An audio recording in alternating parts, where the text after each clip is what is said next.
¿Alguna vez te has preguntado, ¿de dónde venimos los salvadoreños? Porque sí, hoy todos andamos diciendo, ¿qué ondas vos? Peleándonos por las pupusas con queso o revueltas y orgullosos del indomable espíritu guanaco. Pero antes de tener bandera, himno, independencia o redes sociales, este territorio ya tenía historia.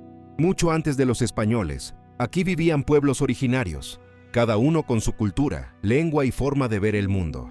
Y los más grandes eran dos, los pipiles y los lencas. Los pipiles venían desde México, eran descendientes de los toltecas, hablaban náhuatl y fundaron el famoso Cuscatlán, que sería la base de la identidad salvadoreña.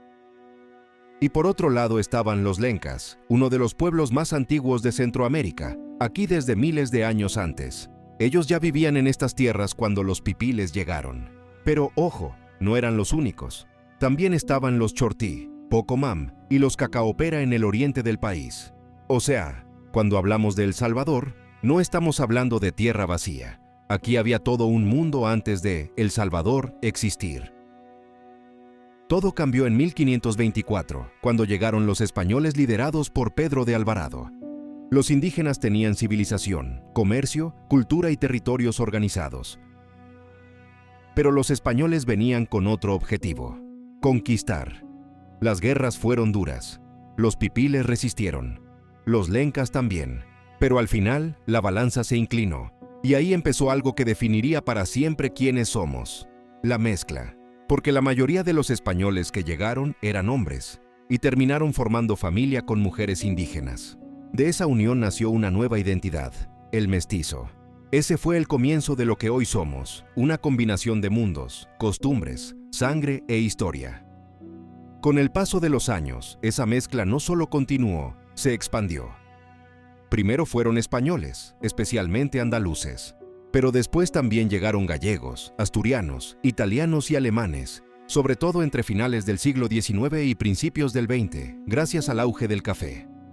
Muchos de esos europeos se convirtieron en familias influyentes del país. En ese momento, así se veía la población salvadoreña: 50% indígenas, 40% mestizos, 10% blancos, pero la historia daría un giro oscuro.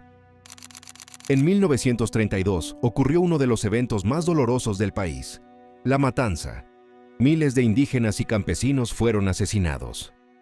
Y por miedo, durante décadas, ser indígena era prácticamente sentenciarse a la discriminación, o peor. Muchos dejaron de hablar sus idiomas. Dejaron sus trajes, sus costumbres, sus nombres. No desaparecieron, los obligaron a esconderse. Ese trauma histórico cambió completamente la identidad poblacional. Hoy El Salvador se ve así: 86% mestizos, 12% descendientes europeos, 2% indígenas u otros grupos. Pero más allá de números, somos una historia viva. Somos pipil, somos lenca, somos español, somos mezcla, somos volcán, cacao, café, guerra, migración y resiliencia. Somos un pueblo que ha sufrido, pero nunca se ha rendido.